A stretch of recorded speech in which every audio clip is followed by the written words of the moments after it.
bangsa. Jadi sama kan bukan orang lain, tapi bangsa kita. Salah satu yang pertama. Assalamualaikum warahmatullahi wabarakatuh. Waalaikumsalam warahmatullahi wabarakatuh.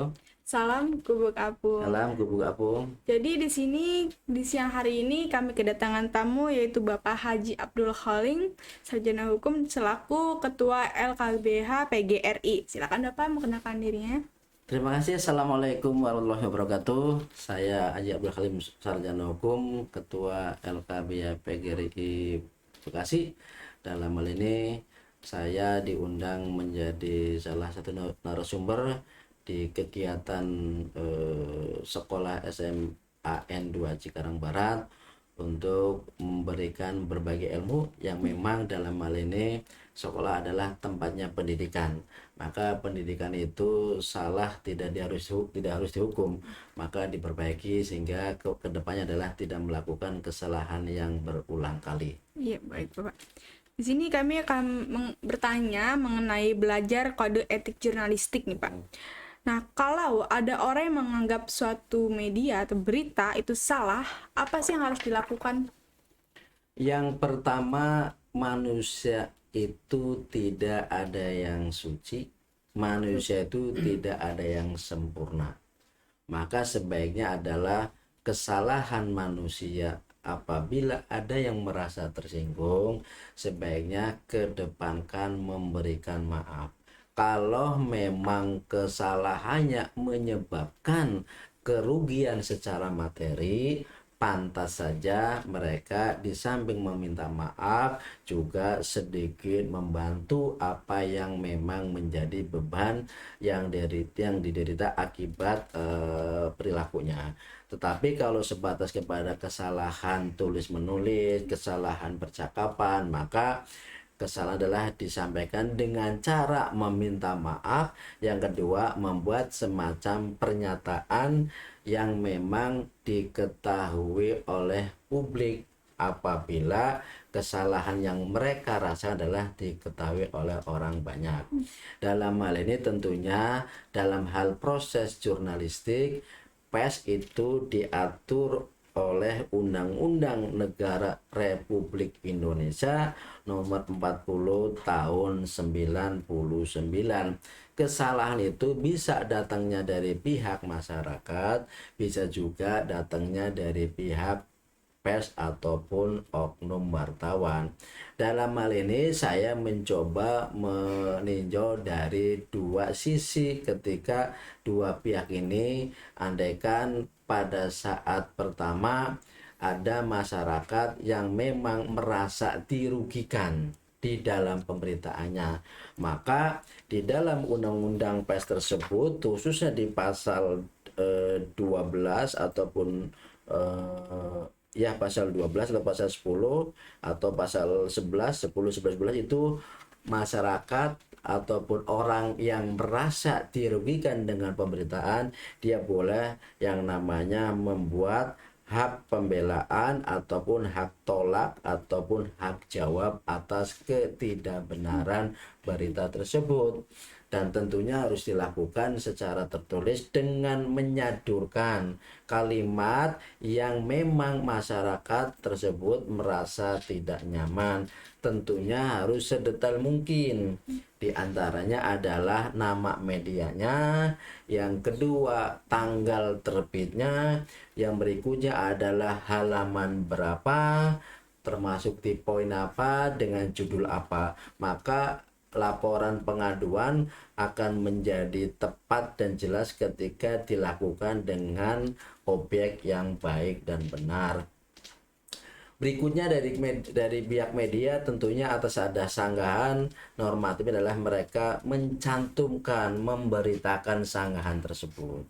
Tetapi kalaupun oknum pers ataupun wartawan merasa bahwa dia sudah merasa benar, lalu masyarakat tetap belum merasa mendapatkan jawaban yang puas, maka masyarakat ataupun orang berhak melaporkan ke Dewan Pers menyikapi tentang adanya oknum pers ataupun oknum wartawan yang telah memberitakan sehingga merugikan secara sepihaknya kepada pihak masyarakat. Nanti di sana ada proses yang berjalan. Tetapi bagaimana sebaliknya ketika ada masyarakat membuat salah ataupun tersinggungnya pihak pers ataupun wartawan, maka langkah yang kalau itu dilakukan dalam proses belajar mengajar, yang namanya menyinggung orang tetap salah.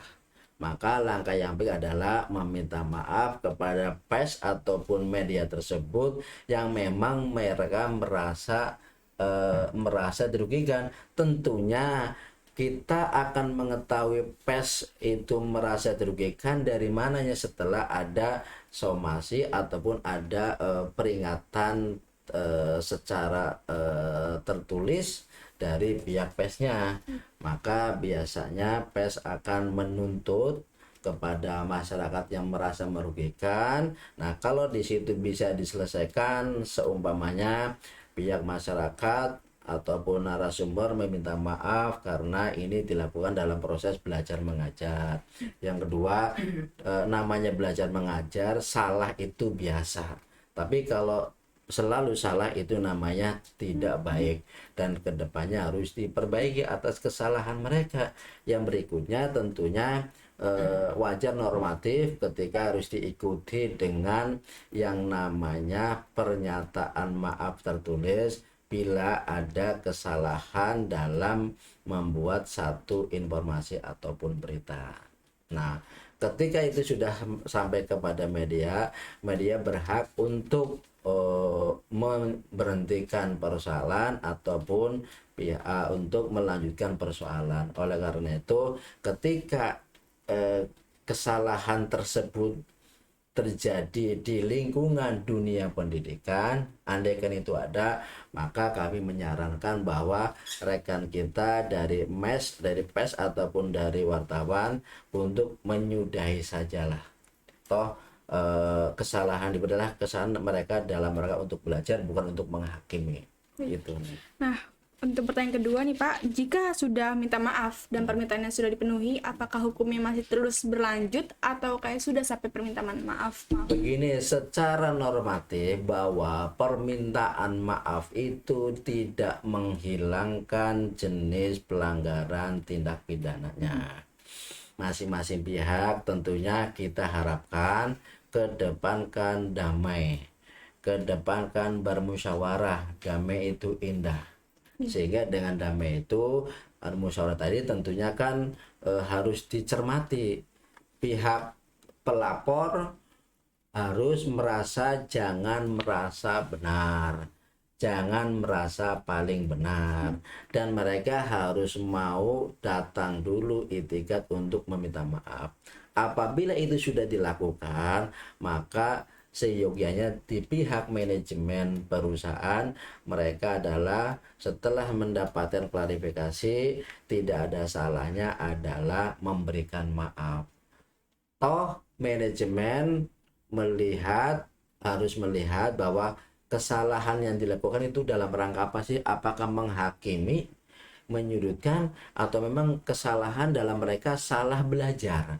Maka semua lapisan masyarakat dari komunitas manapun punya hak sama untuk saling memberikan pembelajaran. Maka ketika mereka salah dalam melakukan pembelajaran, tidak harus dikedepankan yang namanya hukum murni. Maka sekali lagi saya sampaikan bahwa duduk bareng, sampaikan keinginannya. Kalau memang dari pihak perusahaan keinginannya normatif, keinginannya memang juga sesuai dengan norma-norma, maka tidak ada salah diikuti oleh pelapor. Tapi kalau tapi kalau si pelaku juga merasa berat dengan keinginan minta maaf lalu diikuti hal-hal andaikan ada yang tidak wajar, maka ya selesaikan saja dulu sampai akhirnya benar-benar kedua belah sama-sama menerima demi kedepannya hubungan yang baik dan tidak melakukan hal yang sama dalam hal berbuat kesalahan, tidak terulang lagi gitu ya Pak. Dan jika host di suatu acara nih Pak membuka acara dengan kata seperti karena banyak wartawan yang tidak menguasai kaidah jurnalistik, maka kita panggil bla bla bla sama pembicaranya itu. Menurut Bapak dari kata pembukanya itu adakah yang salah gitu? Mungkin Bapak koreksi. Begini, pembukaan itu adalah biasanya inti dari topik yang akan diskusikan. Oleh karena itu, sebaiknya pembukaan adalah tidak langsung menjustifikasi, tidak langsung menghakimi ya kan lembaga ataupun profesi manapun. Tapi dalam hal ini tentunya ketika mereka masih belajar, kan wajar ketika mereka tidak tahu mana membedakan profesi, mana membedakan pribadi. Oleh karena itu kedepannya adalah sebaiknya ketika dalam proses apapun termasuk belajar mengajar ataupun proses kegiatan adalah ketika kita ada yang tidak suka dengan orang menjalankan profesi tertentu, maka sebaiknya dengan kata-kata kalimat adalah oknum wartawan umpamanya, ataupun oknum polisi, ataupun oknum advokat, sehingga advokat yang tidak merasa dituduh tidak akan tersinggung. Tapi dipastikan dengan kata-kata oknum kita tidak menunjuk, maka sangat tidak patut ketika semua wartawan atau semua polisi atau semua pengacara harus rame-rame mempersoalkan kalimat tadi. Makanya kedepannya adalah sebutan saja oknum bla bla bla ya kan, jangan menyebutkan profesinya agar Tidak semuanya merasa ya agar dirugikan. siapapun, karena saya pastikan yang namanya profesi advokat, profesi wartawan, profesi polisi dan sejenis adalah mereka diajarkan berperilaku sesuai dengan undang-undang. Dan saya pastikan yang namanya profesi ada yang sesuai dengan undang-undang, juga ada yang tidak sesuai di dalam menjalankan tupoksinya. Oleh karena itu ketika kita mengatur ada orang berprofesi tertentu lalu kok caranya nggak bagus ya, kok caranya nggak suka ya, maka kita menyikapi dengan kata-kata oknum wartawan atau oknum polisi ataupun oknum pengacara. Baik. Sepertinya hanya itu yang ingin saya tanyakan dari Bapak. Terima kasih atas kehadiran dan Sama-sama. jawabannya. Iya. Ya, sekian podcast dari kami. Terima kasih. Wassalamualaikum. Oh, ya. Kita salam kebuka pun dulu ya, Pak. Ya. Salam. Ya, sekian podcast yang dapat kami sampaikan. Salam Gubuk Abung. Salam Gubuk Abung. Wassalamualaikum warahmatullahi wabarakatuh. Waalaikumsalam.